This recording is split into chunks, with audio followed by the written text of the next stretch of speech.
Hello, my friends, and welcome back. It is Wednesday, January 29th, 2020. This is 2020. I'm the Drunk Pokeroo. 'Tis beer time. Big day tomorrow for me. Big day for the poke.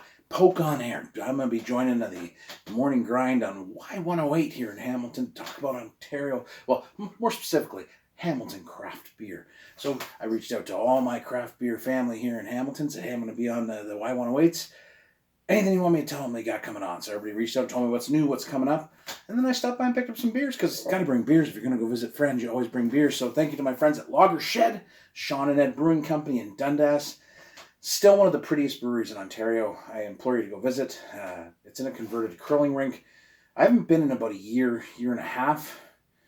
Gorgeous, gorgeous place. And they're changing things up, which I appreciate. So I'm not drinking these. These were taken to the morning show to share with Jay and Chris and Shauna, team at Y108. They're straight up lager. A really interesting story behind this, which we'll get into probably later in the week. I'll talk about that beer. They got a growler club now, and they have a lot of different beers on tap, which I appreciate. Thank you, because listen,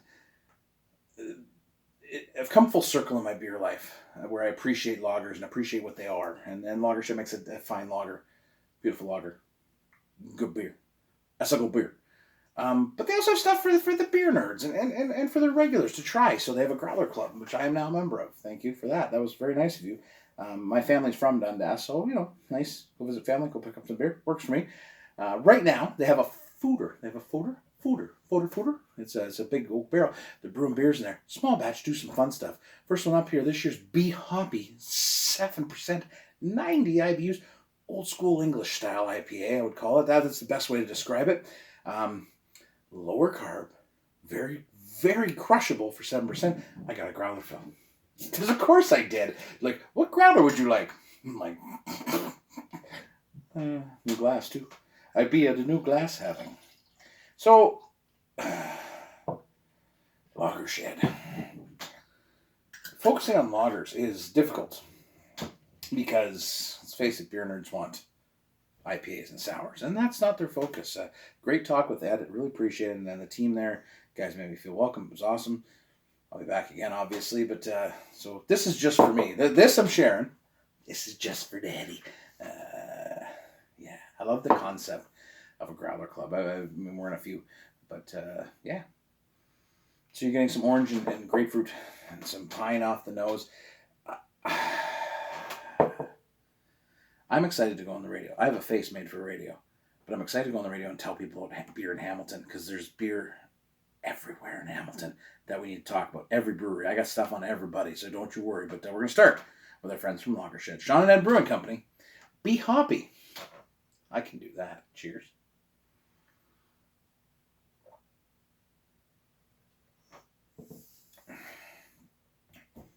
So I had a sample. This is the brewery. I really liked it. And the thing I liked about it is that it almost reminds me of cask ale. And I'm not a huge fan of cask ale. Let me say that first off. Not always, because a lot of times it's not that right. It's carved enough, but it's not overly poppy. It reminds me of old school. It reminds me a lot of curmudgeon-y style beer, which if you're a fan of Grand River back in the day, many, many years ago, they made an English IPA. And this reminds me of 7%. Do not taste it. 90 IBUs. Not that bitter. It is well-rounded, balanced, and we talked about balanced, and balance should not be a bad word, because I don't want one thing taking over my beer. I want to get everything. Beautiful bready toasted malt body, citrusy pith, grapefruit, orange, caramel notes, and a piney bitter back end. It's an IPA, but it's an old school IPA. It's a West Coasty English IPA, kind of meets in the middle, with that lower carb really delivering a smoother body. I like it. I'm a fan. I'm glad I got a growler of it. I'm gonna drink it all tonight, because I need some liquid courage to plan tomorrow. I have to go live. I tape this and I just cut the ends off, when I sit down and when I get up to turn the phone off, and I put it out there. But who watches it? 40 or 50 people. I'm going to be on the radio, and lots of people be listening. So hopefully you can tune in. If you can't, I'll put it up on the website later. Hopefully I can get the clip somehow. Check out Lager Shed. Like I said, probably the prettiest tap room in Ontario. Absolutely gorgeous. And I've come to appreciate this beer far more than I did when I first had it. And that's fair, and that's on me, not on the beer. They have on-site They have an on-site laboratory.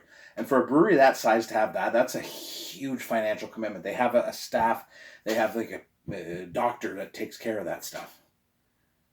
Like a sciencey doctor. I don't know. I'm not a sciencey guy.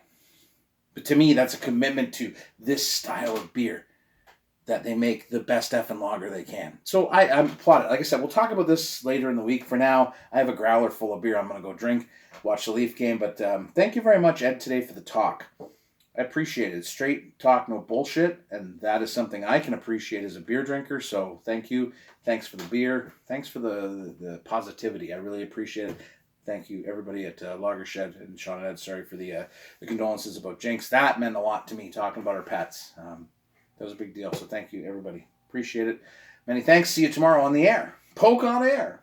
Oh, baby, the face made for radio. But go check this out. This one, you want to be getting a growler of this. This is fun. Fun beer. Cheers, my friends. Don't worry. Be hoppy.